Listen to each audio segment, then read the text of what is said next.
Hello students, आज हम start करने जा रहे हैं SY BCom में टैक्सेशन में चैप्टर नंबर 5 सैलरी इनकम।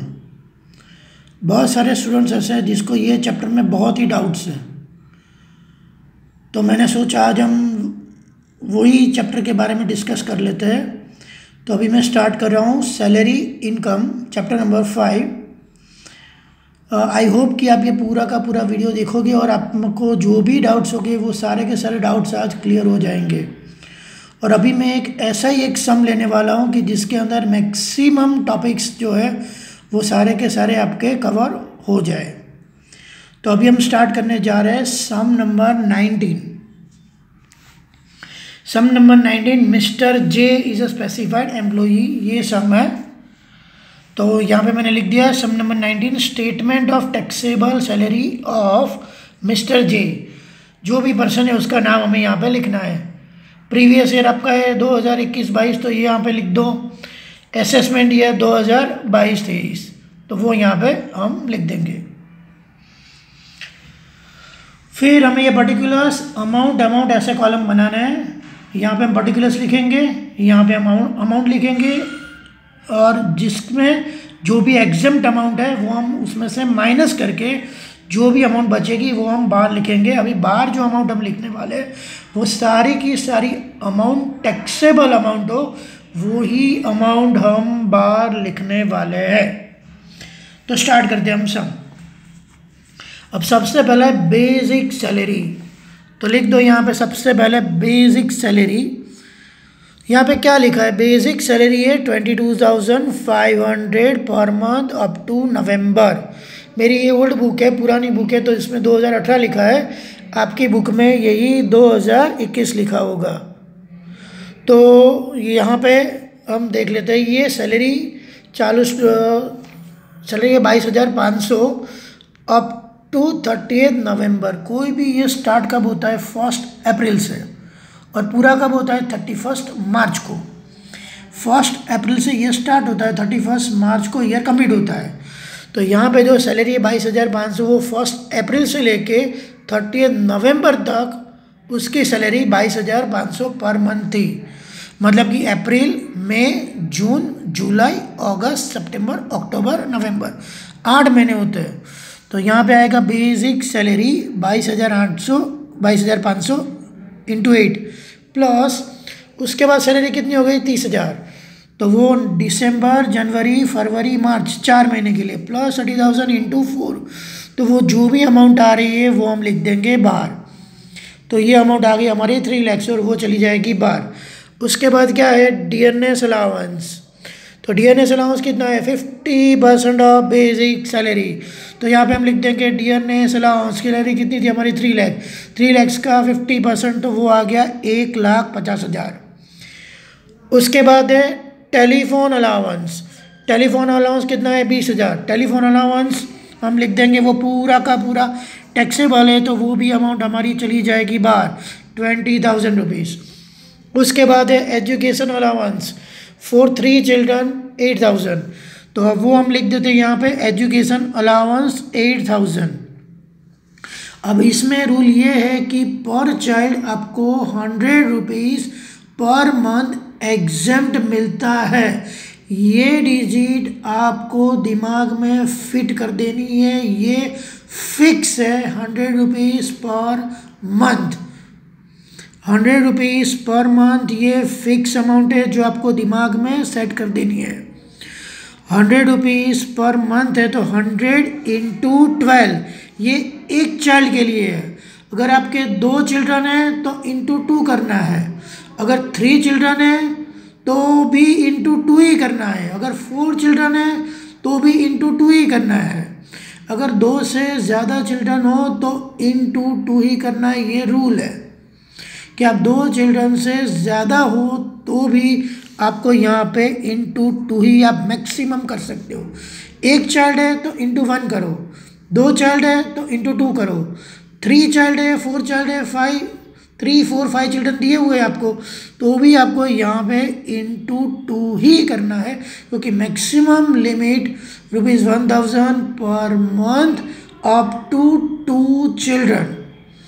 तो इसकी वजह से यहाँ पे हम इंटू 2 करेंगे, क्योंकि यहाँ पे हमें 3 चिल्ड्रन दिए हुए हैं। तो यहाँ पे आएगा 100 इंटू 12 इंटू 2 2400। तो ये हमारी अमाउंट एग्जेम्प्ट हो गई। अब जो अमाउंट बची है उसके ऊपर टैक्स भरना है, तो ये अमाउंट चली जाएगी बाहर 5600। उसके बाद है हॉस्टल अलाउंस। तो ये आ गया हमारा हॉस्टल अलाउंस। हॉस्टल अलाउंस कितना दिया है हमें, सब में दिया हुआ है 5000। तो हॉस्टल अलाउंस आ गया 5000 और उसमें एग्जेम्पशन कितना है 300 रुपीज़ पर मंथ पर चाइल्ड। तो यहाँ पे आएगा लेस एग्जेम्प्ट। ये भी अमाउंट आपको दिमाग में फिट करके रखनी है, 300 पर मंथ पर चाइल्ड। तो यहाँ पे आएगा 300 इंटू 12 और चाइल्ड कितने हैं 1 है, तो इंटू 1 तो 3600। अभी ये 5000 में से ये माइनस हो गया, जो भी अमाउंट बची है वो टैक्सेबल अमाउंट चली जाएगी बाहर 1400। अब उसके बाद क्या है, interest at the rate 12% per annum credited to RPF account, मतलब रिकॉग्नाइज प्रोविडेंट फंड, वो अमाउंट है 36,000। तो वो हम सीधा का सीधा यहाँ पे लिख देते हैं, interest credited to RPF account 36,000। अब इसमें एग्जाम कितना है 9.5%। ये अमाउंट भी आपको दिमाग में फिट कर लेनी है, ये अमाउंट फिक्स है 9.5%। तो जो भी अमाउंट यहाँ पे हमें दी है 36,000 वो यहाँ पे लिख दो, लेस एग्जाम 36,000 डिवाइड में कितना आएगा, जो भी परसेंटेज सम में दिए वो, सम में 12% दिए है तो डिवाइड बाय 12 करो, सम में 10% दिया है तो डिवाइड में 10 करो, अगर सम में 15% दिया है तो डिवाइड बाय 15 करो। लेकिन इनटू में फिक्स है 9.5 ही लेना है, ये फिक्स अमाउंट है 9.5 इंटू 9.5 ही करना है। तो वो जो भी अमाउंट आ गई वो यहाँ पे आ गई 28,500, इतनी अमाउंट हमारी एग्जेम्प्ट हो गई। तो अभी जो बचा वो बाहर जाएगा, ये हमारा टैक्सेबल अमाउंट है 7,500।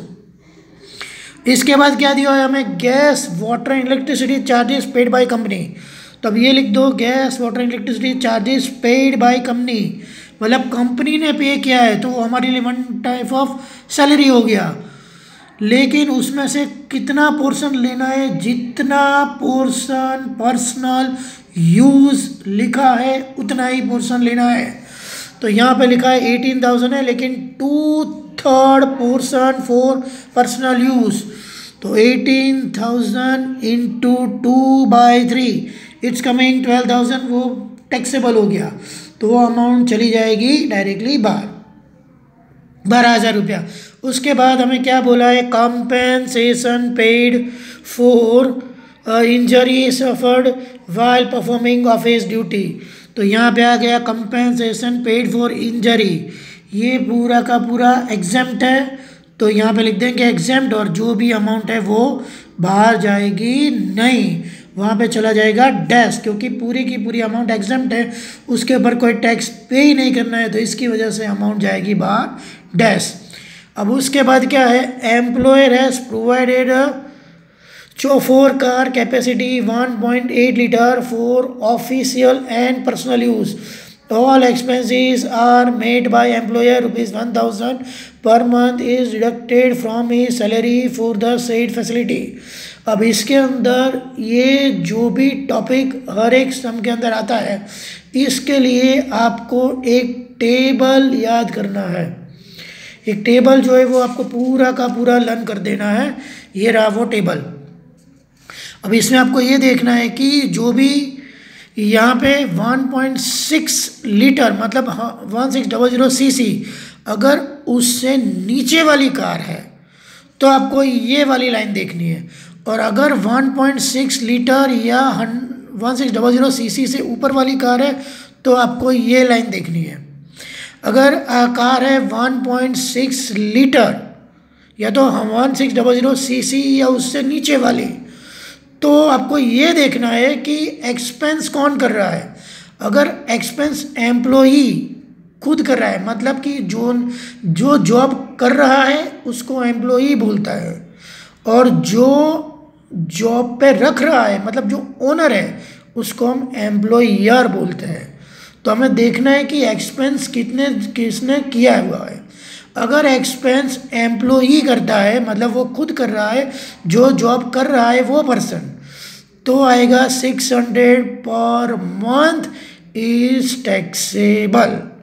और अगर एक्सपेंस पे कर रहा है एम्प्लॉयर, मतलब कि ओनर, तो आपको अमाउंट देखनी है ₹1800 पर मंथ इज टैक्सेबल, मतलब ये जो भी अमाउंट है वो टैक्सेबल अमाउंट है। और अगर कार 1.6 लीटर या 1600 सीसी से ऊपर वाली है और अगर एक्सपेंस एम्प्लॉयर कर रहा है तो आएगा 2400 और एम्प्लॉय खुद कर रहा है तो आएगा 900 पर मंथ। एक बार वापस समझ लेते हैं हम। अगर 1.6 लीटर या 1600 सीसी से कम वाली कार अगर आपको सब में दी है तो आपको ये दो चीज़ देखनी है। हम देखेंगे कि एक्सपेंस कौन कर रहा है।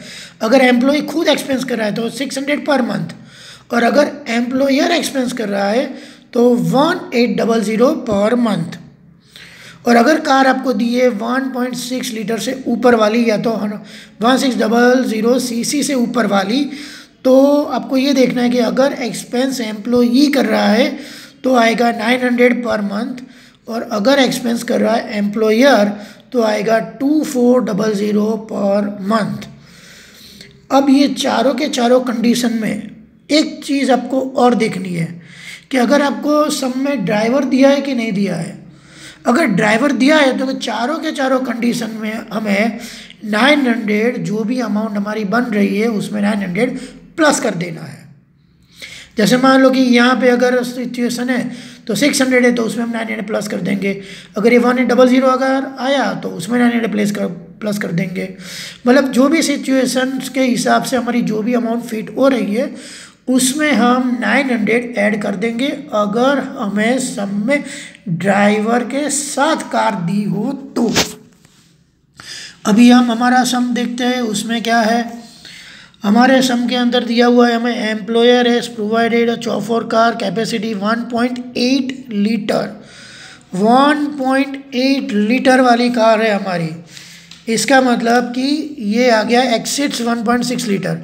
अब हमें ये दो चीज़ देखना है कि एक्सपेंस कौन करता है। अगर एक्सपेंस एम्प्लॉई खुद करता होगा तो 900 आएगा, और अगर एक्सपेंस एम्प्लॉयर करता होगा तो 2400 आएगा।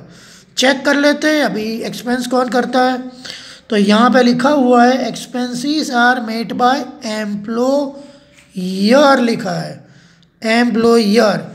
तो यहाँ पे एम्प्लॉयर में कितनी अमाउंट है 2400, तो हम कितनी अमाउंट लेने वाले हैं 2400 पर मंथ इज टैक्सेबल। और उसके साथ ड्राइवर दिया है, यस 4 कार है, इसका मतलब साथ में ड्राइवर भी है, तो 2400 प्लस 900। तो यहाँ पे हम लिख देंगे value of perquisite of motor car. तो इसमें आएगा 2400 प्लस 900 इज कमिंग 3300 इंटू 12। तो जो भी अमाउंट हमारी हो रही है वो पूरी की पूरी टैक्सेबल है, तो वो चली जाएगी बाहर 39,600। एक पॉइंट आपको ये भी देखना है कि ये सम के अंदर आपको दिया है all expenses are made by employer ₹1000 per month is deducted from he salary for the said facility. मतलब 1000 रुपीज़ पर मंथ उसकी सैलरी में से वो कट कर रहे हैं, लेकिन ये पूरी की पूरी चीज़ आपको इग्नोर करनी है, आपको देखनी ही नहीं है, क्योंकि आपको जो टैक्स पे करना है वो 39,600 पूरी अमाउंट के ऊपर ही पे करना है। तो ये पूरा का पूरा इग्नोर कर दो। उसके बाद क्या बोला है, the employer has provided him residential accommodation in Ahmedabad whose fair rental value is ₹15,000 per month. Furniture costing ₹4 lakhs is also provided by employer. The company has contributed ₹16,550 towards this perquisite. अब ये जो टॉपिक है, ये जो point है, ये सबसे ज़्यादा मैक्सिमम इम्पोर्टेंट है, क्योंकि ये टॉपिक बहुत सारे स्टूडेंट्स को नहीं आता है। बहुत सारे स्टूडेंट्स को इसमें बहुत ही प्रॉब्लम होता है। तो प्लीज़ ये बहुत ही केयरफुली देखना और समझना, ताकि आपको ये टॉपिक में कोई भी प्रॉब्लम रहे नहीं। तो इसके लिए भी आपको एक टेबल याद करना है। तो वो टेबल हम देख लेते हैं। ये टेबल है। अब इसके अंदर सबसे पहले आपको ये देखना है कि आप जहाँ पे जॉब कर रहे हो वो जगह कहाँ पे है।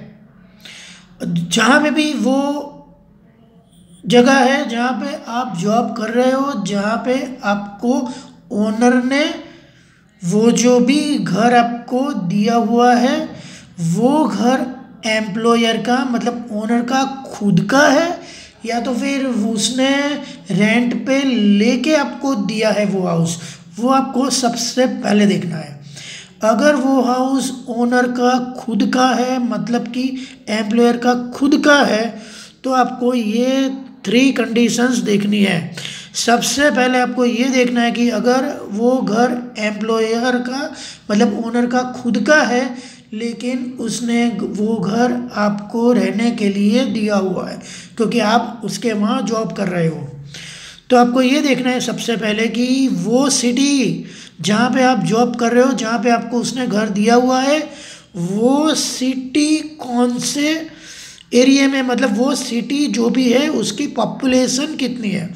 अगर उसकी पॉपुलेशन 10 लाख या उससे कम है, मान लो कि आपको जो भी घर दिया हुआ है वहाँ की पॉपुलेशन हमने चेक की तो वो 10 लाख से कम है, तो अगर वो 10 लाख से कम है तो आपकी जितनी भी सैलरी है उसका 7.5% आपको कंसिडर करना है। जैसे मान लो कि आपकी सैलरी 6 लाख है तो 6 लाख का 7.5% वो जो भी अमाउंट आई आपकी वो आपकी टैक्सेबल वैल्यू हो गई। अगर वो 10 लाख से कम वाले में है तो 7.5% of salary is taxable value. अगर वो ऐसी जगह पे है जहाँ पे पॉपुलेशन मान लो 10 लाख से ज़्यादा है लेकिन 25 लाख से कम है, अगर वो 10 लाख से ज़्यादा है लेकिन 25 लाख से कम लाख की पॉपुलेशन है तो आपको लेना है 10% ऑफ सैलरी।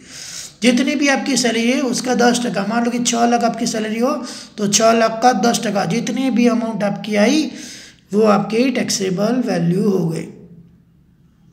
उसके बाद आपको देखना है मान लो कि अगर वो जो भी सिटी है वो सिटी में पॉपुलेशन 25 लाख से ज़्यादा है तो 15% ऑफ सैलरी, जो भी सैलरी है आपकी उसका 25% कर दो, वो अमाउंट आपकी टैक्सेबल वैल्यू हो गई। लेकिन आपको जो भी घर एम्प्लॉयर ने दिया हुआ है वो घर उसका खुद का नहीं है, वो उसने रेंट पे लिया हुआ है और आपको घर दिया हुआ है, तो आपको ये 3 कंडीशंस फॉलो नहीं करनी है, तो आपको ये कंडीशन फॉलो करनी है। अब ये कंडीशन क्या बोल रही है, ये कंडीशन ये बोल रही है एक्चुअल रेंट पेड और पेएबल बाय एम्प्लॉयर, मतलब कि उसने जो भी घर लेके रेंट पे लेके आपको दिया है वो घर का रेंट वो एम्प्लॉयर जो भी पे कर रहा है वो रेंट आपको देखना है। जैसे मान लो कि वो 15,000 रेंट पर मंथ पे कर रहा है तो 15,000 इंटू 12 1,80,000, तो 1,80,000 एक्चुअल रेंट आ गया और सैलरी का 15%। मान लो कि सैलरी आपकी 6 लाख है तो 6 लाख का 15%, तो 6 लाख का 15% कितना होता है 90,000, तो 90,000 और 1,80,000 विच एवर इज लोअर या which ever is less is taxable value. तो 1,80,000 एंड 90,000 ये दोनों में से कौन सा कम है, 90,000 कम है, तो 90,000 इज टैक्सेबल वैल्यू। तो आपको जो भी अमाउंट कम है ये दोनों में से वो देखना है। एक चीज़ यहाँ पे बहुत ही बड़ी नोटिस करने वाली है कि अगर ये हाउस आपको अगर रेंट पे लेके दिया हुआ है तो आपको 15% ऑफ सैलरी लेना है, वो फिक्स है। इसमें चाहे कोई भी सिटी हो, कितनी भी पॉपुलेशन हो, इसको आप पूरी की पूरी तरह से इग्नोर कर दो। आपको तब पॉपुलेशन देखना ही नहीं है, आपको जितनी भी सैलरी है उसका 15% कर देना है। अगर वो हाउस आपको एम्प्लॉयर ने रेंट पे लेके दिया हो तो आपको पॉपुलेशन देखना ही नहीं है, 15% फिक्स है सैलरी का। अब हम देख लेते हैं हमारे सम में क्या सिचुएशन है। हमारे सम में दिया हुआ है कि the employer has provided him residential accommodation in Ahmedabad whose fair rental value of ₹15,000 per month. मतलब कि इसने जो भी हाउस है वो 15,000 पर मंथ के रेंट पे लेके दिया हुआ है। तो इसका मतलब ये हुआ कि पॉपुलेशन कितनी भी है हमें कुछ लेना देना ही नहीं है। आप पॉपुलेशन को इग्नोर करो, आप 15% ऑफ सैलरी फिक्स हो गया, और जो भी रेंट उसने पे किया है उन दोनों में से जो भी कम अमाउंट है वो टैक्सेबल हो जाएगी। तो इसको हम अब डिटेल में कैलकुलेट करते हैं। तो अब ये value of perquisite of house, इसमें आपको सैलरी जो वर्ड लिखा है 15% सैलरी, मतलब कौन सी 15% सैलरी, तो BABC salary, BABC salary. BABC salary का मतलब क्या है? B मतलब बेसिक सैलरी, सब में आपको दी होगी बेसिक सैलरी, जो भी बेसिक सैलरी है वो आपको लेना है। दूसरा है A मतलब टैक्सेबल अलाउंस, जहाँ जहाँ पे भी अलाउंस शब्द है वो अलाउंस, लेकिन उसमें से जो टैक्सेबल हो वो, मतलब कि जो हम यहाँ पे बार लिखते हैं, बार अमाउंट, उसको हम टैक्सेबल बोलते हैं। तो अलाउंस में जो भी अमाउंट हमने बार लिखी होगी वो हम लेंगे, उसको हम कंसिडर करेंगे, तो वो टैक्सेबल अलाउंस है। उसके बाद है अगेन B मतलब कि बोनस, उसके बाद है C मतलब कमीशन। तो ये BABC सैलरी है। B मतलब बेसिक सैलरी, A मतलब अलाउंस लेकिन टैक्सेबल अलाउंस, अगेन B मतलब बोनस, C मतलब कमीशन। तो हमारे सम में हम देखते हैं क्या है। सबसे पहले हम चेक करते हैं ये बेसिक सैलरी, तो यहाँ पे हम लिख देते हैं बेसिक सैलरी कितनी है, बेसिक सैलरी 3 लाख, तो ये आ गई हमारी बेसिक सैलरी 3 लाख। दूसरा है DNS अलाउंस, वो कितना है 1,50,000। अब स्टूडेंट्स इसमें आपको बहुत अच्छी तरीके से ये चीज़ दिमाग में बिठा के रखनी है कि DNS अलाउंस अगर सम में है तो उसको यहाँ पे सीधा मत लिख दो। DNS अलाउंस में एक चीज़ आपको देखनी है कि अगर वो रिटायरमेंट बेनिफिट है तो ही DNS अलाउंस यहाँ BABC सैलरी में आएगा, otherwise DNS allowance BABC salary में इंक्लूड नहीं होगा। अगर वो रिटायरमेंट बेनिफिट है तो ही आएगा, अगर रिटायर बेनिफिट नहीं दिया है सब में तो यहाँ पे उसको इंक्लूड मत करो। हमारे सब में ऐसा कुछ दिया है, चेक कर लेते हैं। हमारे सब में दिया हुआ है DNS अलाउंस ब्रैकेट में लिखा है 1/3 ऑफ रिटायरमेंट बेनिफिट। इसका मतलब ये हुआ कि हमारा DNS अलाउंस कितना है 1,50,000 है, लेकिन वो पूरा का पूरा 1,50,000 यहाँ BABC सैलरी में इंक्लूड नहीं होगा, सिर्फ उसका 1/3 पोर्शन ही इंक्लूड होगा, क्योंकि 1/3 पोर्शन ही रिटायरमेंट बेनिफिट के लिए है। तो 1,50,000 इंटू 1/3 तो वो आ गया 50,000। उसके बाद है टेलीफोन अलाउंस, यस कितना गया बार 20,000, लिख दो टेलीफोन अलाउंस 20,000 रुपया। उसके बाद है एजुकेशन अलाउंस, वो कितना गया बार 5600, तो एजुकेशन अलाउंस 5600। उसके बाद हॉस्टल अलाउंस, तो वो कितना है 1400, हॉस्टल अलाउंस 1400। जो भी अमाउंट बाहर गई है वो अमाउंट हमें यहाँ पे लिखनी है। तो अलाउंस तो सारे के सारे हो गए और कोई अलाउंस अब सब में नहीं है। फिर तीसरा क्या था हमारा बोनस, बोनस सम के अंदर है ही नहीं, कमीशन वो भी सम के अंदर नहीं है, तो बस इसका टोटल कर दो। इसका टोटल है 3,77,000। ये हो गई हमारी BABC सैलरी, ये है BABC सैलरी। अब ये जो भी BABC सैलरी है उसका 15% करना है हमें, तो 15% ऑफ BABC सैलरी 3,77,000 इंटू 15%, तो ये आ गया 56,550। और जो भी रेंट एम्प्लॉयर ने पे किया है वो, अब एम्प्लॉयर कितना रेंट पे कर रहा है, 15,000 पर मंथ। यहाँ लिखा है सब में 15,000 पर मंथ, तो यहाँ पे लिख देंगे रेंट 15,000 इंटू 12 इट्स कमिंग 1,20,000। अब ये दोनों में से जो भी अमाउंट आपकी which ever is less is taxable. तो ये दोनों में से कौन सा कम है, 56,550, तो ये आ गया 56,550। अब आपको देखना है अगर उसने फर्नीचर भी दिया है साथ में, तो या से फर्नीचर कितने का है, फर्नीचर 4 लाख का, जितने का फर्नीचर है उसका 10%, ये फिक्स है, 10% फिक्स ही है। तो 10% ऑफ फर्नीचर वैल्यू, अगर 6 लाख दिया है तो उसका 10% कर दो, 8 लाख दिया है तो उसका 10% कर दो, जो भी अमाउंट दिए उसका 10% फिक्स कर दो। फर्नीचर की वैल्यू का 10%, फर्नीचर की वैल्यू है 4 लाख तो उसका 10%, तो वो हो गया 40,000। तो टोटल मिला के हो गया 96,550। अब उसमें से कोई टोकन अमाउंट उसके पास से रिकवर की है वो आपको देखना है। Yes, employee has contributed 16,550। अब ये इतनी सारी मस्त मजा की परक्विजिट दे रहा है, लेकिन उसके सामने उसके पास से उन्होंने 60,550 रिकवर कर लिया, तो वो माइनस कर दो, तो जो बचा वो है टैक्सेबल वैल्यू ऑफ परक्विजिट, तो वो यहाँ से यहाँ आ जाएगा। टैक्सेबल वैल्यू ऑफ हाउस ये वर्किंग नोट के हिसाब से आ गया 80,000। उसके बाद आपको क्या दे, company's contribution to recognise provident fund RPF 45,200 and employee contribution, ये दोनों में से जो कंपनी का कंट्रीब्यूशन है वही आपको लिखना है। तो कंपनीज कंट्रीब्यूशन जो भी है वो हमने लिख दिया 45,200 लेस एग्जेम्प्ट, वो कितने परसेंट है, वो 12% फिक्स है। तो 12% ये भी आपको अमाउंट याद रखना है, किसकी, सैलरी की। कौन सी सैलरी, तो बेसिक सैलरी जो भी आपकी वो, और डियरनेस अलाउंस में अगर वो रिटायरमेंट बेनिफिट का पोर्शन है तो उसको भी उसमें ऐड करना पड़ेगा।